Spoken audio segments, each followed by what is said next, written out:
আজকে শুক্রবার 13ই জুন। শুক্রবার 13ই জুন, 13 তারিখ যদিও আনলাকি 13, তারপরেও শুক্রবার আসলে কেমন যেন মনটা একটু অন্যরকম হয়ে যায়। শুক্রবার একটা পবিত্র দিন, জুমার দিন। শুক্রবারটা আসলে স্পেশাল মনে হয়। আজকে খবর দেখলাম, খবর শুনলাম,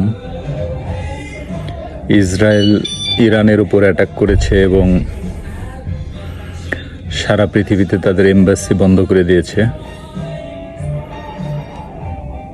তো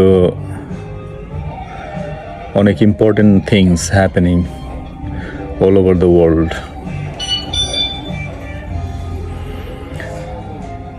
আমরা আমাদের দেশকে নিয়ে অনেক টেনশনে আছি।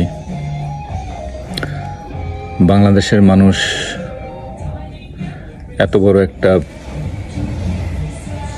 বিপ্লব করলো, এত বড় একটা পরিবর্তন আনলো, কিন্তু তারপরেও আমরা তার সুফল পেলাম না। তারপরে আমরা দেশকে কিছুই করতে পারলাম না। ডক্টর ইউনূস, সে ব্যক্তিগতভাবে যাই হোক, এখন তার উপর দেশের দায়িত্ব আছে। সো তার দায়িত্বটা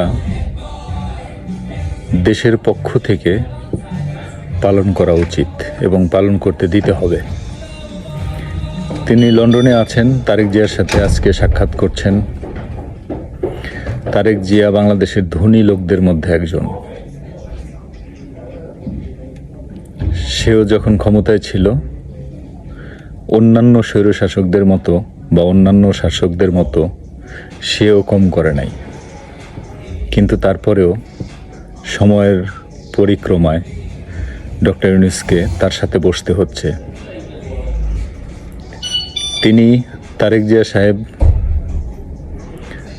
লন্ডনে আছেন দীর্ঘদিন, নির্বাসিত। দেশের জন্য কিছু যদি করতে হয়, মানুষ অনেকভাবেই করতে পারে। দেখুন, টিউলিপ সিদ্দিকী, তার লজ্জা নাই, সে ডক্টর ইউনূসের সাথে দেখা করতে চায়। রাজনীতি করবে সে বাংলাদেশে, বাংলাদেশের মানুষের জন্য, অথচ সে ইংল্যান্ডে বসে ইংল্যান্ডের জন্য রাজনীতি করতেছে। টাকা পয়সা সব জমা করে ইংল্যান্ডে জমা করতেছে।